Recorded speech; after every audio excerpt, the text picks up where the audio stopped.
we have a very interesting group of people behind BitGuild, including our founders and our early team.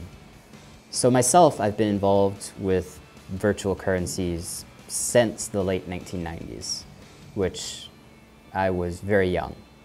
So at the age of 12 or 13, I had started playing a couple of very, very early MMORPGs. Those RPGs were Ultima Online, EverQuest, and Asheron's Call. And what I quickly realized in these games, and I was spending countless hours in them, is that when I invested my time, if I invested 10 hours, 20 hours, or 1,000 hours, I was able to improve my character in the game. I was able to get better and better equipment, better armor, better weapons. And one day I realized that that armor or that weapon could be put on eBay, and there were people across the world who were willing to buy it.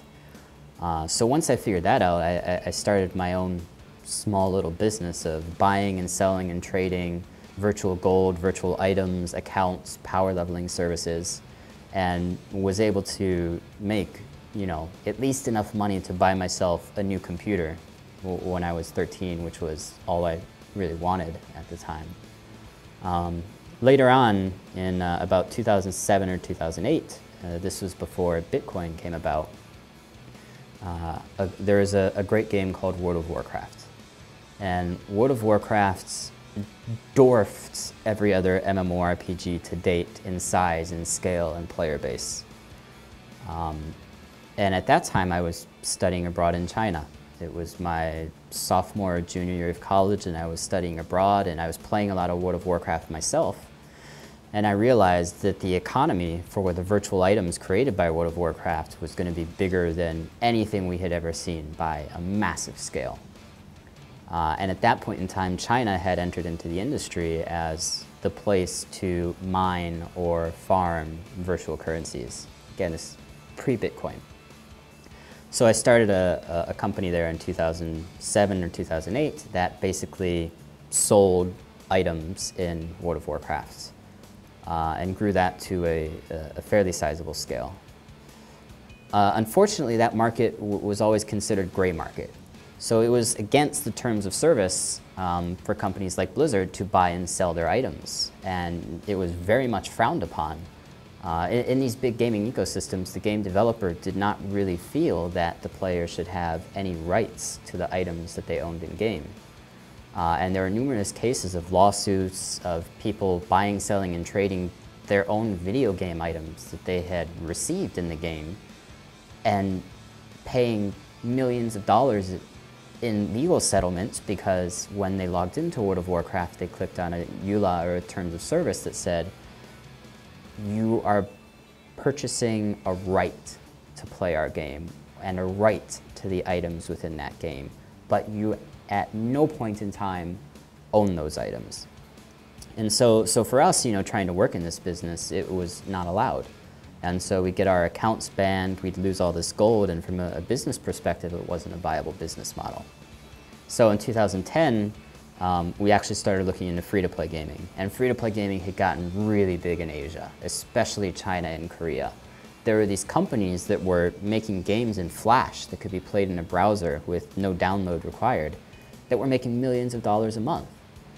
And at that point in time, that was not something that we saw happening in the West. We had just almost gotten to the point where Mafia Wars was up on Facebook and getting some initial traction, but this is still far before even the Farmville days.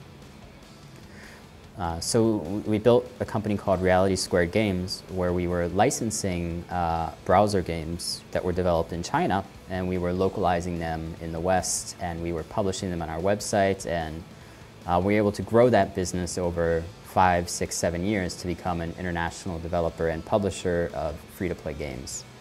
And I think that was cool to me personally, because we had always known that virtual items had real-world values, but that was not something that was widely accepted in the early gaming days. In the early gaming days, again, the concept of a sword in World of Warcraft being worth $100 was unfathomable to most people. They didn't understand why people would pay real money for something virtual. So for us in doing free-to-play, you know, being able to sell weapons and potions and power-ups, it was a pretty natural step for us to take. Unfortunately, as the years went, the free-to-play industry, as mentioned, became very competitive. Companies have profit goals, they have shareholders, they have investors. You know, to go, especially in mobile, to go on the App Store, they take 30% cuts, and there are leaderboards, and it just, the industry kind of evolved into a place where we were not very comfortable with where it was going, because we are gamers ourselves. And then obviously seeing the opportunity for cryptocurrencies and gaming, it just seems like everything was coming back full circle. Like we could actually build games with robust economies and players could trade, and just that, it's just such a cool thing, you know, not only for us as entrepreneurs, but for us as gamers to be able to build a game that has a free trade system. It's super exciting. So we started putting together our team, and we've got quite a few industry veterans on our team. We've got Curtis, our COO, who worked at Kabam, Outspark, Sega, Konami. We've got Mikhail, who is a tech wizard who not only has a fantastic background in gaming, but he also is a crypto guy, and he understands cryptocurrencies, and he's built decentralized cryptocurrency, you know, blockchain products before. And we've just been building the team since then. We've got fantastic talent from the US, from Europe, from Middle East, from Asia. So it's a really good team, and we're really excited to build the platform.